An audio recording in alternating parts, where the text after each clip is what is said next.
Evo smo pred medicinsko fakulteto, gremo na tečaj za življenje pogledati, itak že zamujamo, tako da kar pohitimo.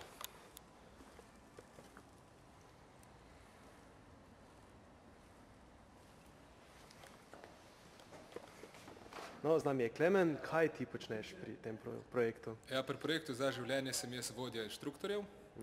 Skrbim za to, da so inštruktorji usposobljeni in da delamo strokovno po zadnjih smernicah. Zakaj se vam zdi vaš projekt toliko pomemben?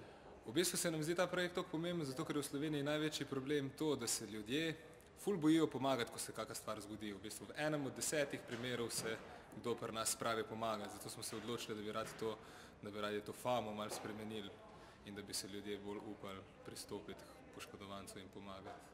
Kako potekajo vaši tečaji za življenje? Ja, naš tečaj je sestavljen iz predavanja, približno 2 ure, kjer se pogovorimo o osnovnih temah o prvi pomoči, potem pa 2 ure potekajo še praktične delavnice, ker se nam zdi ful bolj pomembno, da ljudje sprobajo v praksi to znanje in da primejo lutko in da primejo povoj in da se tako naučijo. Naša želja v bistvu je, ne da bi jim zdaj ubili v teh 4 urah eno ogromno količino znanja v glavo, ampak da bi, naša osnovna želja je to, da bi ljudje izgubili strah pred tem, da bi pristopili k nekomu in mu pomagali in vprašali, kaj se dogaja. Kdaj se vam zdi, da bi bili uspešni? Kaj, če bi odnesli vaši tečajniki? Glih to, kar sem rekel, da bi pristopili k človeku, vprašali, kaj se dogaja in če bi poklicali 112 in te osnovne ukrepe naredili, ki so pomembni za reševanje življenja, na primer ustavili veliko krvavitev ali pa začeli z oživljanjem, z masažo srca, to se mi zdi, da bi bili ful uspešni. Ker jaz imam občutek, da veliko ljudi pač noče pomagati, zato ker se mi zdi, da bodo pri tem poškodovali osebo. Ja, to je zmotno prepričanje ljudi, ne. Pač moramo se zavedati, da če je človek v tako hudem stanju že, da leži na tleh in ne diha, ne, več škode, kot je v bistvu, ne moramo narediti in ljudje se ne smejo bati tega, da bi kaj poškodovali. Torej, zakaj ste se vi odločili popolnoma prostovoljno početi to, kar počnete s tem projektom? Kot prvo, ni še noben v Sloveniji razen Rdečega križa tega počel, med študenti medicine ni nobene take aktivnosti, bilo prej. In pokazalo se tudi veliki interes. Mi imamo zdaj fajn ekipo 45 ljudi v Ljubljani, pa 35 je v Mariboru. In tudi v javnosti je fajn odziv, pa fajn občutek je, ko vidiš, da so ljudje zadovoljni s tem, kar so odnesli od tečaja. In kje se je začel ta projekt? Projekt so začeli na Mariborski medicinski fakulteti. Mi smo ga pa letos prenesli še v Ljubljano in razširili svojo aktivnost. In kako se vam zdi pomemben ta element, da ste zastonj, da udeležencem ni treba plačati niti enega evra?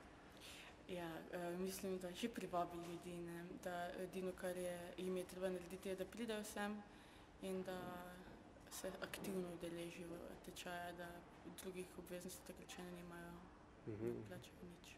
In kaj skušate naučiti v tem projektu, s tečajem? Da si vsaj zapomnijo številko 112, da jo morajo poklicati, če se karkoli zgodi, in da sploh pristopijo, ker največji problem je, po moje, da ljudje enostavno samo gledajo in čakajo, kdo bo kaj naredil.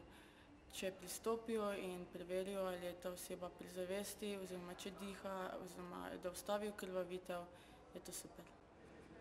Ja, v bistvu si zelo želimo, da bi se tale procent ljudi, ki pomaga v Sloveniji, spremenil, da bi več ljudi pristopilo brez straha in pomagalo v bilo kakšni zgodi, ki se zgodi. Zato vabim vse ljudi, naj se pridružijo nam, naj pridejo pogledati, kaj počnemo in naj se naučijo osnovnih postopkov, s katerimi lahko rešujejo življenje. Pa to študenti medicine sami organizirate, imate kako pomoč? Študenti medicine organiziramo to sami, vabljeni so pa ponavadi predavatelji, usposobljeni predavatelji, ali so to predavatelji od Rdečega križa, ali so pa to kakšni zdravniki z dolgoletnimi izkušnjami iz področja urgentne medicine. Tudi do nekaj decimetrov, tudi do 2 metra lahko špricne, če si veliko žilo preležemo, ali na vratu, ali na noge. To so najbolj nevarne krvavitve. Življenje ogrožajoče, v nekaj minutah človek izkrvavi do smrti. Potem imamo venske krvavitve. Vene so žile, ki prinašajo iz celega telesa kri nazaj v srce in je zato v njih manjši pritisk. Verjetno iz vlastnih izkušenj vsi poznamo vensko krvavitev, ponavadi, ko se po koži porežemo, teče temna kri tokrat teče, ne šprica, gre počasi, ampak če je ta rana velika, je tudi venska krvavitev lahko smrtno nevarna. To je logično. Tako ne teče. Malo temnejša je ta kri.